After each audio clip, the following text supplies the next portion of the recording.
Miss Cathy and Dot.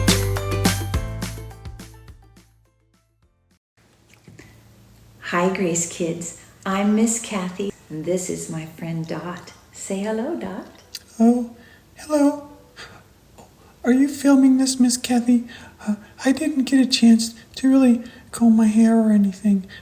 Do I look all right? You look very nice, Dot.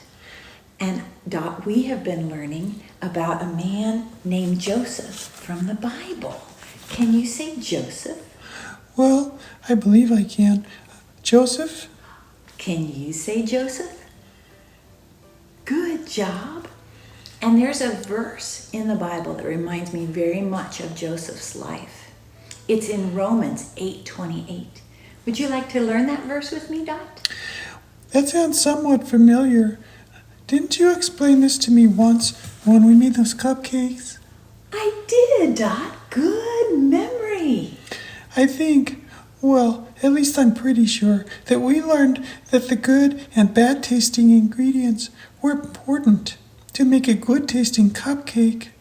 That's and that God worked everything together for a good cupcake. That's right, Dot. Good job. Our verse that I was thinking of is in Romans 8:28. And it says, and we know that God causes everything to work together for the good of those who love God and are called according to his purpose for them.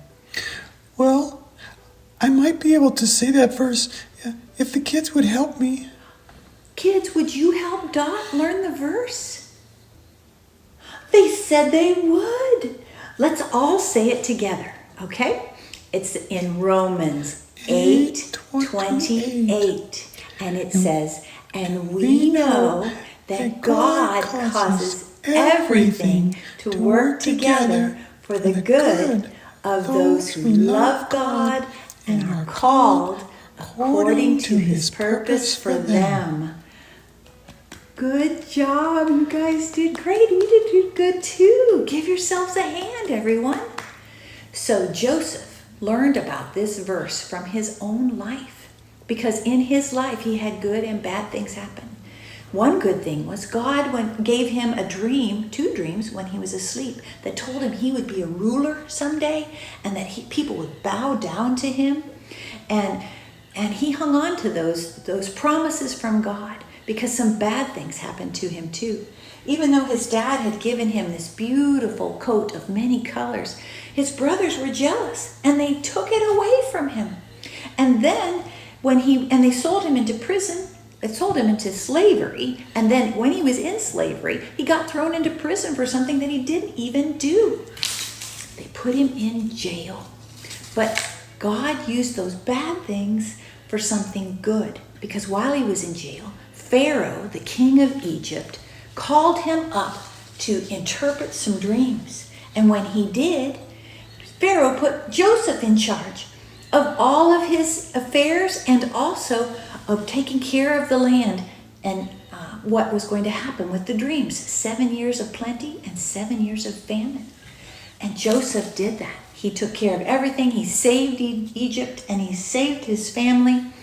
And he even forgave his mean brothers for hurting him and selling him into slavery. Do you think it's important to forgive people, Dot? Well, it sounds like a good idea, but it can be really hard to forgive someone. You're right. It is hard. And I'm sure it was hard for Joseph too. But he trusted God. And he had the dream to hold on to that was God's promise. And we know that God keeps his promises. And because he does, Joseph could say to his brothers, what you meant for bad, God used for good. And so we can all say, God keeps his promises.